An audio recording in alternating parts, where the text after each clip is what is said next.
Good day, everyone. I am Mr. Romeo Rivero, and he is, Tingson. and we're here to the rescue. So we will start our report, and we will be talking about the internet. So our PCs and laptop computers have become household objects, right? Our PCs and laptop computers are installed with softwares that serves as a huge storage of information, including electronic mass media, reference books, textbooks, encyclopedias, and many other things that can be served with a click on the mouse. The internet also provides us different information and saves our time. Also, the internet makes us technologically competent. The only concern is that it changes rapidly. That makes us realize that we need to change our cyber world faster. Okay, now With a single click, the internet provides us the convenience of how easy it is to use the World Wide Web. With just a single click, the internet provides us or gives us the chance to express ourselves, as it is interconnected to the whole world. So one of the most common uses of the internet is what we call the web search. So what exactly is a web search? A web search is simply the act of finding information in the internet using various sites and engines. So web searches are very helpful to us, most especially for us students. Web search goes something like this. You will type a keyword and a certain site will process that keyword and will pop some information, listed information, depending on the keyword you've typed. So this will not be possible if there will be no search engines. So what exactly is a search engine? A search engine simply means they do the finding. So when you, for example, you type a keyword, like for example, reptiles. Search engines are there for you, for them to find specific information comprising over 600 million items, multimedia items.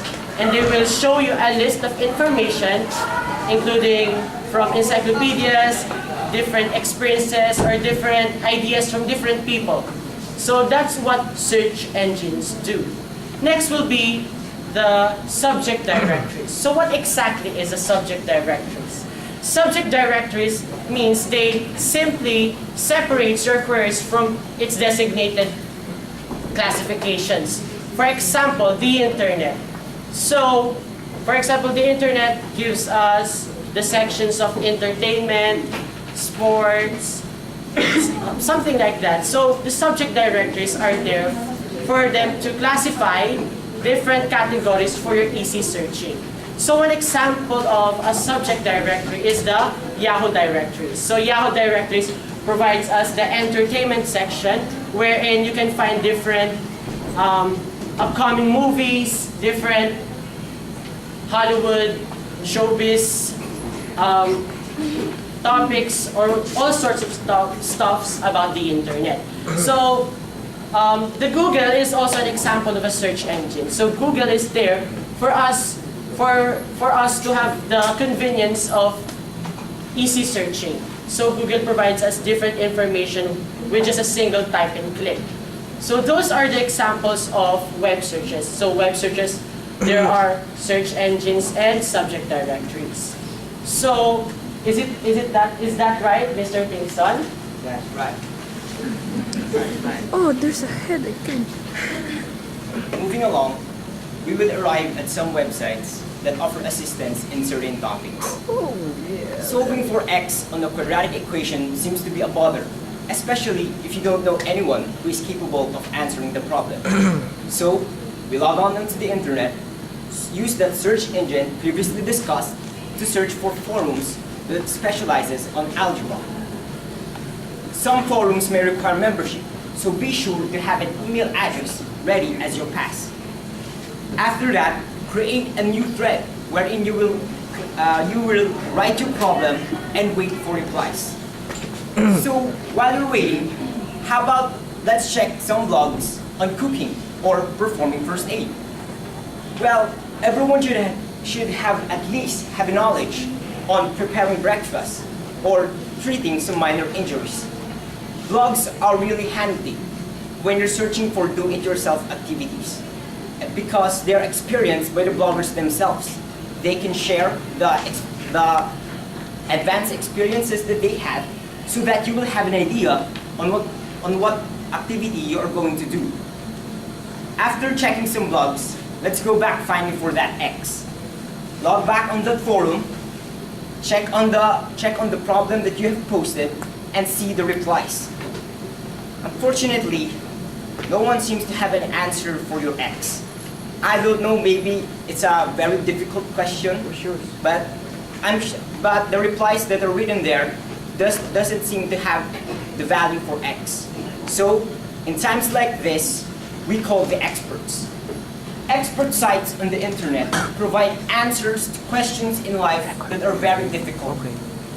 You can ask them questions like, what is the meaning of life? Or, who am I? Or, why am I even here?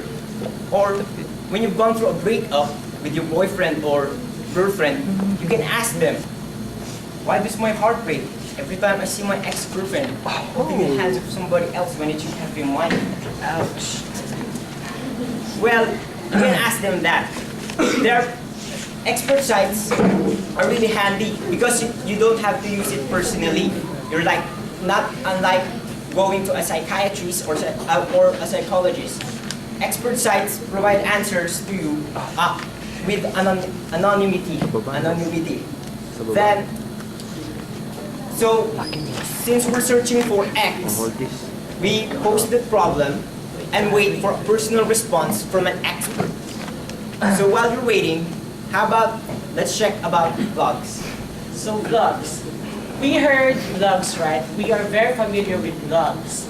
So there's a thing called vlogs also. Vlogs means video blogs, or simply means vlogs consists of different video posts. So these vlogs are there for us to express ourselves in terms of videos. So most of us wants different kinds of videos like Moy Moy Palaboy and different video that really makes us laugh. So vlogs are there for us to post purely video contents on our blog sites, and that will be shared to the whole world, and it will truly gives us the chance to express what our wants and what we like or what we don't like. So vlogs are there for us, blogs and vlogs are there for us to express ourselves to the whole world. Right, Mr. Tingson? Right. The internet, that was once a concept, has eventually turned into a reality and wherein we depend so much. There are bulks of information that can be found in the internet, significant or useless. But still, the fact remains that it is found on the internet. Families across distant seas has the ability to communicate with each other because of this internet. And then, lack of resources or materials in study is now a dying hindrance because of the forums and the expert sites that are constantly emerging within the realm of the internet. We are in a stage of evolution, and we cannot ignore the fact that the internet has contributed a major role in this development. The way we share knowledge and the way we gather information has significantly changed for the better, and all thanks to the internet. Have a nice afternoon. Have a nice Okay, thank you.